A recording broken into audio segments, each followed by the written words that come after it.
ನಮ್ಮ ಶಾಸಕರುಗಳು ನಿಷ್ಠೆಯಿಂದಿದ್ದಾರೆ. 19 ಶಾಸಕರು ನಾವು ಒಗ್ಗಟ್ಟಾಗಿದ್ದೇವೆ ಅಂತಕ್ಕಂಥ ಸಂದೇಶ ಕೊಡಲಿಕ್ಕೆ ನಾವು ಕುಪೇಂದ್ರ ರೆಡ್ಡಿ ಅವರು ನಿಲ್ಲಿಸಿದ್ದೆ. ಸರ್, ಇನ್ನೊಂದು ಹೇಳ್ತಾ ಇದ್ದಾರೆ, ಮೈತ್ರಿ ಆದ ಬಳಿಕ ಜೆಡಿಎಸ್ಗೆ ಎರಡನೇ ಸೋಲಾಗುತ್ತೆ ಮೈತ್ರಿ ಸರ್ಕಾರ. ಇದರಲ್ಲಿ ಸೋಲು ಗೆಲುವು ಪ್ರಶ್ನೆ ಅಲ್ಲ.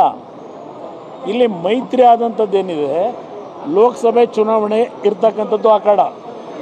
ವಿಧಾನ ಪರಿಷತ್ತಿಗೆ ಶಿಕ್ಷಕರ ಕ್ಷೇತ್ರದ ಚುನಾವಣೆ ನೀವೇ ತೋರಿಸಿದ್ದೀರಿ. ಎಂಥದ್ದು ಬೆಳ್ಳಿ ಕಪ್ಪುಗಳಂತೆ ಎಲ್ಲ ನೀವೇ ತೋರಿಸಿದ್ದೀರಿ, ಟಿ ವಿಗಳಲ್ಲಿ ಪತ್ರಿಕೆಗಳಲ್ಲಿ ತೋರಿಸ್ಕೊಂಡಿದ್ದೀರಿ. ಶಿಕ್ಷಕರ ಕ್ಷೇತ್ರದ ಚುನಾವಣೆಯಲ್ಲಿ ಅಲ್ಲಿ ಏಡೆಡ್ ಸ್ಕೂಲ್ ಇರ್ತವೆ. ಏಡೆಡ್ ಸ್ಕೂಲ್ಗಳ ಮೇಲೆ ಬ್ಲ್ಯಾಕ್ ಮೇಲ್ ಮಾಡಿ ಮತ ಪಡೀತಕ್ಕಂಥಲ್ಲಿ ಎಕ್ಸ್ಪರ್ಟ್ಗಳು ಕಾಂಗ್ರೆಸ್ ನಾಯಕರು, ಸರ್ಕಾರ ಇತ್ತು. ಅದಕ್ಕೂ ಈ ಒಂದು ಮೈತ್ರಿಗೂ ಸಂಬಂಧ ಇಲ್ಲ. ಈ ಚುನಾವಣೆ ಕಾಂಗ್ರೆಸ್ನಲ್ಲಿ ಅವರು ಇರ್ತಕ್ಕಂಥ ಸಂಖ್ಯೆ, ನಾವು ಈ ಚುನಾವಣೆ ನಡೆಸಿರೋದು ಚುನಾವಣೆ ಗೆಲ್ಲಬೇಕು ಅನ್ನೋದಕ್ಕಿಂತ ಹೆಚ್ಚಾಗಿ ನನ್ನ ಶಾಸಕರನ್ನ ಹೊಡಿಲಿಕ್ಕೆ ಹೊರಟಿದ್ರು. ನಮ್ಮ ಪಕ್ಷದ 19 ಶಾಸಕರನ್ನ ನೀವು ಪ್ರತಿನಿತ್ಯ ತೋರಿಸಿದ್ದೀರಿ. ಶರಣಗೌಡರು ಹೋಗ್ತಾರಂತೆ, ಕರಿಯಮ್ಮ ಹೋಗ್ತಾರಂತೆ, ಮತ್ತಿನ್ಯಾರ ಹೋಗ್ತಾರಂತೆ ಅಂತ ಹೇಳಿ.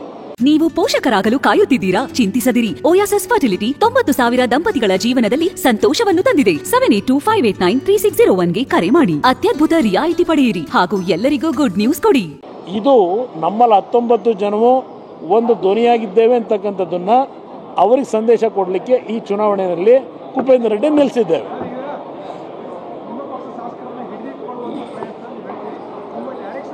ಹಿಡಿದಿಟ್ಟುಗಳದಲ್ಲ, ಏನು ಹೇಳಿ,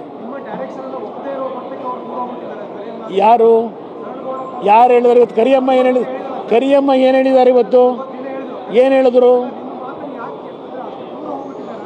ಮನೆ ಅಂದ ಮೇಲೆ ಸಣ್ಣ ಪುಟ್ಟ ಭಿನ್ನಾಭಿಪ್ರಾಯ ಇರುತ್ತೆ, ಕೆಲವು ಸಣ್ಣ ಪುಟ್ಟ ಭಿನ್ನಾಭಿಪ್ರಾಯಗಳು ಇರ್ತವೆ. ಅದನ್ನು ದೊಡ್ಡದು ಮಾಡ್ಕೊಳ್ಳೋ ಅವಶ್ಯಕತೆ ನಮಗೇನಿಲ್ಲ. 19 ಜನವು ಶರಣಗೌಡರು ನಮ್ಮ ಕುಟುಂಬದ ನಮ್ಮ ಒಂದು ಸದಸ್ಯ. ಶರಣಗೌಡರ ಆದಿಯಾಗಿಯೇ ಎಲ್ಲರೂ ಒಗ್ಗಟ್ಟಾಗೇ ಇದ್ದೇವೆ.